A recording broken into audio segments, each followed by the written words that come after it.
ஓம்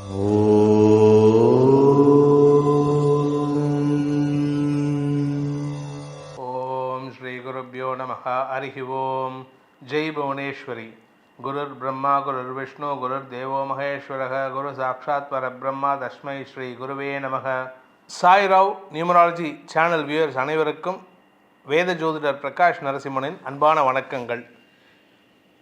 இனிமேல் உங்கள் சேனலில் உங்களுக்காக சில நல்ல பலன்களையும் நல்ல தகவல்களையும் பகிர்ந்து கொள்வதற்கு நம்ம புதுசாக துவக்கியிருக்கோம். இந்த முயற்சியை துவக்கியிருக்கோம். உங்கள் அனைவருக்கும் இனிய தமிழ் புத்தாண்டு நல்வாழ்த்துக்கள். லேட்டாக சொன்னாலும் லேட்டஸ்ட்டாக சொல்லுறேன். மே 1 நடக்கக்கூடிய குரு பயிற்சிக்கு உண்டான பலன்களை நமது சாய்ராவ் நியூமராலஜி சேனல் நேயர்களுக்காக இப்போ வழங்க போகிறோம். இந்த குரு பயிற்சியானது 2024 வருடம் மே மாதம் 1 காலை 10:31 நடக்க போகிறது. அதாவது குரோதி வருடம் பிறந்த உடனே வரக்கூடிய முதல் பயிற்சி. இந்த வருஷத்தில் வேறு எந்த கிரகங்களின் பெரிய பயிற்சியும் கிடையாது. சனி பயிற்சியோ ராகு கேது பயிற்சியோ கிடையாது. குரு பயிற்சி மட்டும்தான் இந்த குரோதி வருடத்தில் இருக்குது. அடுத்த வருஷம் மறுபடியும் குரோதி வருடம் முடிஞ்சதுக்கப்புறம் தான் மற்ற பயிற்சிகள்லாம் வரும். ஸோ இந்த வருடத்தில் இந்த 2024 வரக்கூடிய குரு பயிற்சி உங்களுக்கு எப்படிப்பட்ட பலன்களை தரப்போகிறது அப்படின்னு பார்க்குறதுக்கு முன்னாடி இந்த குரு பயிற்சி எங்கே இருக்கார், எங்கே போக போகிறாரு, எத்தனை நாள் இருக்க போகிறாருங்கிறத பார்க்க போகிறோம். மே 1 2024 வருஷம் காலை 10:32 31 வினாடி 31 நிமிஷம் 36 வினாடி, அதை 32 நிமிஷம்னு எடுத்துக்கலாம். ஸோ 10:32 AM மேஷ ராசியிலிருந்து ரிஷப ராசிக்கு பயிற்சி ஆகிறார். இந்த ரிஷப ராசியில் அவர் எத்தனை நாள் இருக்க போகிறார் அப்படின்னு பார்த்தீங்கன்னா, அடுத்த வருஷம் 2025 வருடம் மே மாதம் 14 ராத்திரி 7:59 வரைக்கும் இங்கே இருக்க போகிறாரு ரிஷப ராசியில். இந்த ரிஷப ராசியில் அவருக்கு மறைவு ஸ்தானம், அதாவது மறைவு ஸ்தானம் எதிரியோடைய வீட்டுக்கு போகிறாரு. அதனால் இந்த இடத்துல அவருக்கு ஸ்தான பலம் கிடையாது. அவருடைய பார்வை பலம் மட்டும்தான் இருக்கும். இந்த ஸ்தான பலம் இருக்கிறதுனால என்ன பலன் அப்படின்னா, ஸ்தான பலம் இருந்ததுன்னா அந்த இடத்த கெடுத்துட்டு மற்ற இடத்த பார்க்குற இடத்த வளப்படுத்துவார். இப்போ ஸ்தான பலம் இல்லாததுனால அந்த இடத்த ரொம்ப கெடுக்க மாட்டார். அதாவது நெகட்டிவ் பலன்கள் இருக்காது. குரு பார்வை அமோகமான பலன்களை கொடுக்கக்கூடிய வகையில் இருக்கிறதுனால இந்த 2024 குரு பயிற்சிங்கிறது ஆல்மோஸ்ட் பல ராசிகளுக்கும் இருக்கிற 12 ராசிகளில் ஒரு 75 to 80% ராசிகளுக்கு நற்பலன்களைத்தான் வாரி வழங்கக்கூடிய வகையில் இருக்கார். இவருடைய பார்வை பலம் 5ஆம் வீட்டுக்கும், இவர் இருக்கிற இடத்துலேருந்து 5ஆம் வீடு 7ஆம் வீடு 9ஆம் வீடு ஆகிய இடங்களுக்கு கிடைக்கிறதுனால எந்தெந்த ராசிகளுக்கு எப்படிப்பட்ட பலன்கள் அமையப்போகிறது அப்படிங்கிறத நம்ம பார்க்க போகிறோம். இதில் மே 3 அதாவது மே 1 குரு பயிற்சி நடக்கிறது. மே 1 குரு பயிற்சி நடந்த ஒரு 2 நாள்லேயே மே 3 அன்னியிலேருந்து குரு அஸ்தமன பலனை அடைகிறார். அஸ்தமனம்னா அவருக்கு நம்ம பூமியிலேருந்து அவருடைய பார்வை நமக்கு கிடைக்காது. மே 3 ஜூன் 2 வரைக்கும் கிட்டத்தட்ட ஒரு மாதத்திற்கு குரு பகவான் அஸ்தமனம் அடைவதன் மூலமாக பல ராசிகளுக்கு மேன்மையை தருவதற்கும் வாய்ப்புகள் இருக்குது. இந்தந்த ராசிகளுக்கு எப்படி இருக்குது அப்படிங்கிறத பார்க்க போகிறோம். இதுக்கு நடுவில் செப்டம்பர் 8 2024 முதல் பிப்ரவரி 4 2025 வரை குரு வக்ரகதியில் அடைய போகிறாரு. வக்ரகதியில் ட்ராவல் பண்ண போகிறாரு. ரிஷபராசியிலே இருக்க போகிறாரு. இதனால் என்ன பலன் அப்படின்னு கேட்டால், இப்போது இந்த குரு பயிற்சினால் பாதகமான பலன்கள் ஏதாவது ராசிக்கு இருந்தால் கூட இந்த வக்ர காலத்தில் நற்பலன்களை கொடுப்பார். அதே சமயம் இந்த குரு பயிற்சியில் நல்ல பலன்களை அனுபவிக்கக்கூடிய ராசிகள் இந்த வக்ர காலத்தில் சற்று சங்கடமான பலன்களை ஏற்படுத்தும். அதனால் உங்களுக்கு மன அழுத்தம் அதிகரிக்கிறதுக்கு வாய்ப்பு இருக்குது. இது உங்களுடைய ஜனனகால ஜாதகத்துக்கும் சேர்த்து ரெஃபர் பண்ணணும்.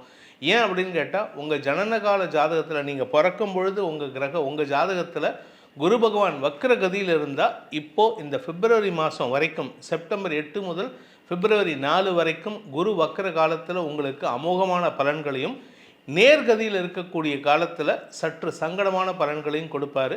ஸோ இதை நம்மளுடைய ஜாதகத்தையும் ரெஃபர் பண்ணி தான் பார்க்கணுமே தவிர பொதுவான பலன் வேணால் இதை எடுத்துக்கலாம். இந்த குரு பயிற்சியில் பொதுவான ஒரு பரிகாரத்தை நான் இப்போ சொல்லிடுறேன். அதுக்கப்புறம் தனிப்பட்ட ராசிக்கு என்னங்கிறத அப்போதைக்கு பார்த்துக்கலாம்.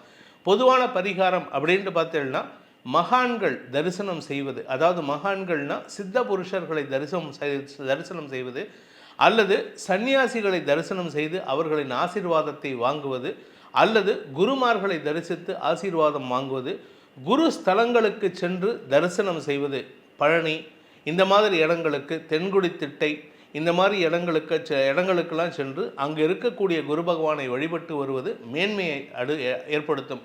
இதை தவிர முக்கியமான விஷயம் என்ன அப்படின்னு கேட்டால், குரு பகவான் அப்படின்னு சொன்னாலே தட்சிணாமூர்த்தி தான். அவர் யாருன்னு கேட்டால் சிவனுடைய ஒரு அம்சம். அதனால் எல்லா சிவபெருமானையும் எல்லா கோயிலில் எந்த இடத்துலலாம் சிவபெருமான் கோயில் இருக்கோ அங்கெல்லாம் போயிட்டு அந்த சிவபெருமானை வணங்கினாலே குரு பகவானை வணங்கின பேறு கிடைக்கும். அதே சமயம் முருகனையும் வழிபடுவதன் மூலமாக உங்களுக்கு குரு அருள் கிடைக்கும். இனி உங்கள் ராசிக்கு உண்டான பலாபலன்களை ஆராய்வோம். கும்ப ராசி. ராசிக்கு 3ஆம் இடத்துல 2ஆம் வீட்டு அதிபதி 3ஆம் இடத்துல மறைஞ்சிருந்தார். இந்த வருஷம் 3ஆம் இடத்திலிருந்து 4ஆம் இடத்திற்கு பயிற்சி ஆகிறாரு. 4ஆம் இடம் அப்படிங்கிறது சுகஸ்தானம், வீடு மனை வண்டி வாகனம் தாயார் பற்றிய விஷயங்களை சொல்லக்கூடிய ஸ்தானம். அந்த இடத்துலேருந்து 10ஆம் இடத்தை பார்க்கறதுனால உங்கள் உடம்பை கெடுத்துக்கிட்டு நீங்கள் வேலை பண்ணுவீங்க. அதன் காரணமாக தொழில் வளர்ச்சி ஏற்படும். 4ஆம் இடம் அப்படிங்கிறது தாயார் ஸ்தானம்னு, தாயாருடைய ஆரோக்கியத்தில் நல்ல முன்னேற்றம் ஏற்படும். மருத்துவ ரீதியான உதவிகள் கிடைத்து முன்னேற்றம் ஏற்படுறதுக்கு வாய்ப்பு இருக்குது. பொதுவாக 4ஆம் இடத்துக்கு குரு வந்தால் தாயாருக்கு ஆரோக்கிய சங்கடம் ஏற்படணும். ஏன்னா 4ஆம் இடத்தை கெடுப்பார்.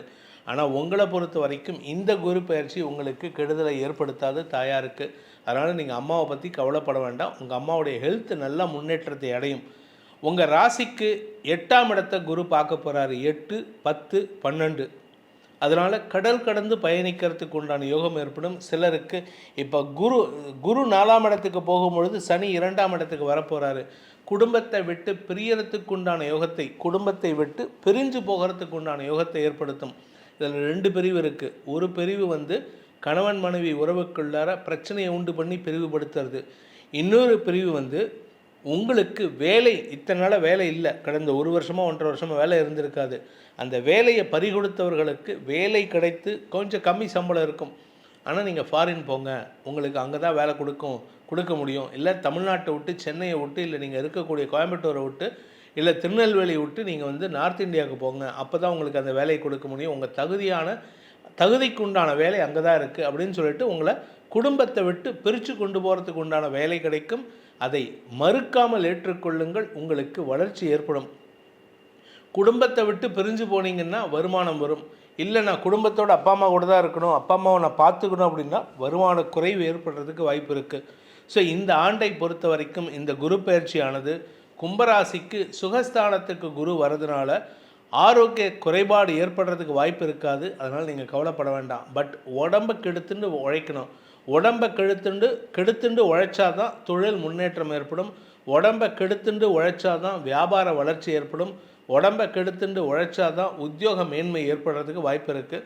வெளியூர் வெளிநாட்டு பிரயாணங்கள் ஏற்படுறதுக்கு வாய்ப்பு இருக்கிறது போல் அடுத்த குடும்பத்துக்கு உண்டான செலவுகளுக்கு உதவி செய்வதன் மூலமாக சுப செலவுகள் ஏற்படுகின்ற ஆண்டாக இருக்கும். ஸோ இந்த ஆண்டு உங்களுக்கு நன்மையை தரக்கூடிய ஆண்டாக இருக்கிறதுனால கும்பராசியில் பிறந்தவர்கள் செய்ய வேண்டிய வழிபாடு என்ன அப்படின்னு கேட்டால், குருவின் பார்வை 9ஆம் இடத்துக்கு கிடைக்கிறது. அதாவது உங்கள் ராசிக்கு 4ஆம் இடத்திலிருந்து 9ஆம் இடத்துக்கு, 9ஆம் இடம் பித்ருக்கள் ஸ்தானம், அப்பாவோட ஸ்தானம். அதனால் பித்ரு வழிபாடு செய்வது சிறப்பு. பித்ருக்கள்னால் உங்களுடைய முன்னோர் வழிபாடு, குலதெய்வ வழிபாடு, வயதானவர்களுக்கு உதவி செய்தல், உடல் ஊனமுற்றவர்களுக்கு உதவி செய்தல் போன்ற விஷயங்களை செய்வதன் மூலமாக உங்களுக்கு முன்னோர் ஆசீர்வாதம் கிடைத்து நன்மைகள் அதிகரித்து ஆரோக்கிய முன்னேற்றம் ஏற்பட்டு தொழில் வளர்ச்சி ஏற்படுகின்ற ஆண்டாக இருக்கும். இந்த குரோதி வருடத்தில் ஏற்படுகின்ற குரு பெயர்ச்சியினால் உங்களுக்கு கஷ்டத்தில் இருக்கும் நம் நேயர்கள், சாய்ராவ் நியூமராலஜி நேயர்களுக்கு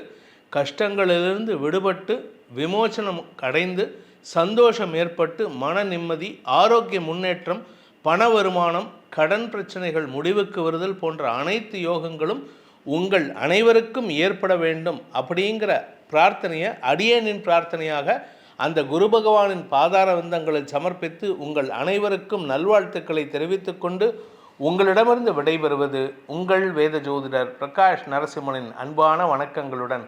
நன்றி, வணக்கம்.